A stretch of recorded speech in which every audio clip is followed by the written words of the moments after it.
what's the problem? You're a big-time player, and big-time players must play in big-time games. I know a lot of people will give LT a pass and say, we don't know what happened. But right now, as his teammates, as fans looking on, you got to come. It must be a surgery for him to get a pass on this one.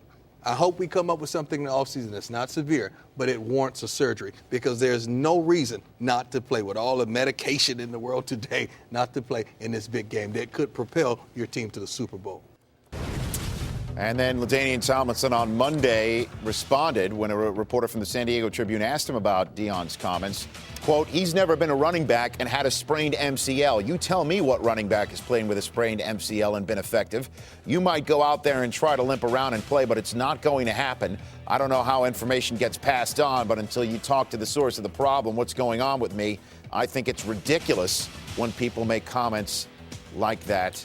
End quote. And joining us on the phone right now is our esteemed colleague, primetime Deion Sanders. Prime, what are your thoughts on the back and forth that's going on right now? First of all, Ladainian, let me clear the record by saying Ladainian did reach out to me. I reached back out to him. We had communicated that as far as right now, but I have no ill feelings about Ladainian Tomlinson, but what I'm saying is what I feel. First of all, how we get to this whole problem is that he said he was 90% during the week, 90% of 100. That gave me expectation that me, as well as all the Chargers fans and hopefuls, that he would play and we would see the old LT. We didn't see that, so we was misled. Then I became critical because of him misleading us. Secondly, to sit on the sideline and they've taken you out of the game and you not remove your helmet and we don't even see your emotions, your reactions. I like to see you getting up, helping some of the other running backs in the game, going over the game plan, what he saw and what the guy should do, and helping his teammates throughout the whole course of the game. I didn't see that either. Like I'm saying, I'm critical because I know how tough it is to get back to the championship game in the playoffs, not to participate in it. So it's tough, and it's something that I'm sure he's thinking of in the back of his mind that, man, we may never make it back there, and I didn't play. Especially when we have someone like Phillip Rivers, who this whole speculation was he going to play or not? And he did. A guy that Ladainian and Phillip were critical of one another throughout the season. When we see a guy like Antonio Gates, dislocated toe, suck it up, go out there and play. When we see a guy like Plaxico Burress, torn tendon in his ankle, go out there and play. T.O. breaking his neck to get back on the field, and he went out there and played. And several other guys amongst the league go out there and suck it up and play in the playoffs.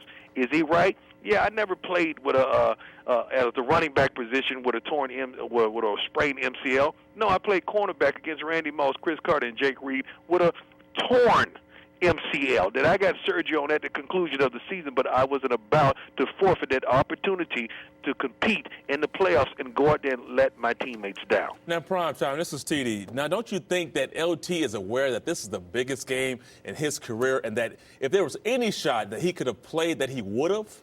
I'm not doubting his toughness or his capacity for pain. All I'm saying, TD, if my wife tell me when I get home from the NFL Network on a Sunday morning at 5:30 a.m., she will have breakfast prepared. When I walk through the door, baby, I want to eat. Don't tell me nothing that I'm not going to see.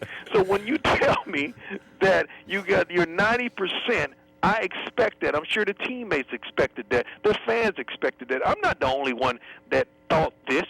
I'm just the only one with guts enough to say it.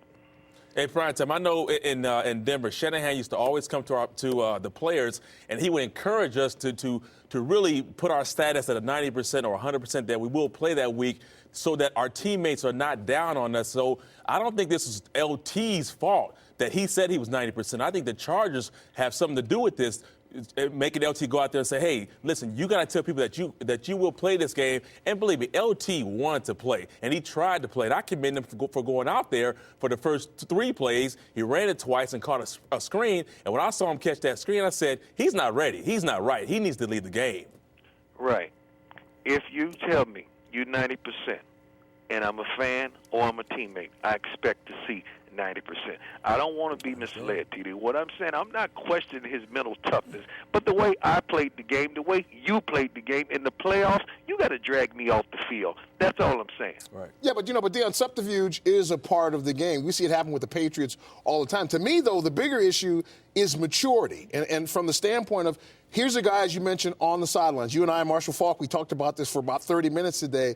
You can't be if you're not going to be in the game, you can't be sitting on the bench. You need to be up cheering for the team. It's letting them, if you're the leader of this team, and I believe that he is, then you've got to be there showing the guys that, yeah, I can't physically go, but I'm here for you. And so I think that now guys are questioning his leadership. You saw some of the comments after the game, Castillo, even Phillip Rivers having to answer questions about it. So I think that's the bigger issue, is the maturity of LT as a leader for this team. I agree with that, and like we said, we don't want to question his toughness. I don't know if it was a thing that North Turner did say to LT, I want you to tell the fans, tell the opposing team so they could prepare for you extra time in practice. I don't want to hear all that, man. I want to see the LT that I know on that third down and goal line at the 5-yard line when Junior Seau flew through there and blitzed through and made that tackle on Turner. I feel like LT would have made that play if he had been healthy and he had been in the game. So I'm disappointed not only in being misled that you're 90%, but I'm just disappointed on the whole act of the whole nature of the thing. And by not participating, sitting there with the shield on your side, I want to see your face. I want to see your emotions.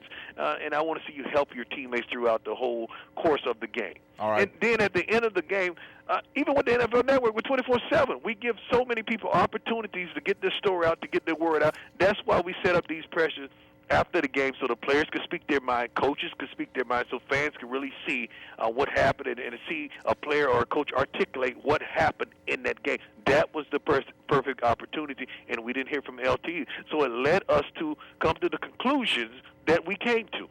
All right, Prime. Always appreciate the knowledge. Appreciate you guys.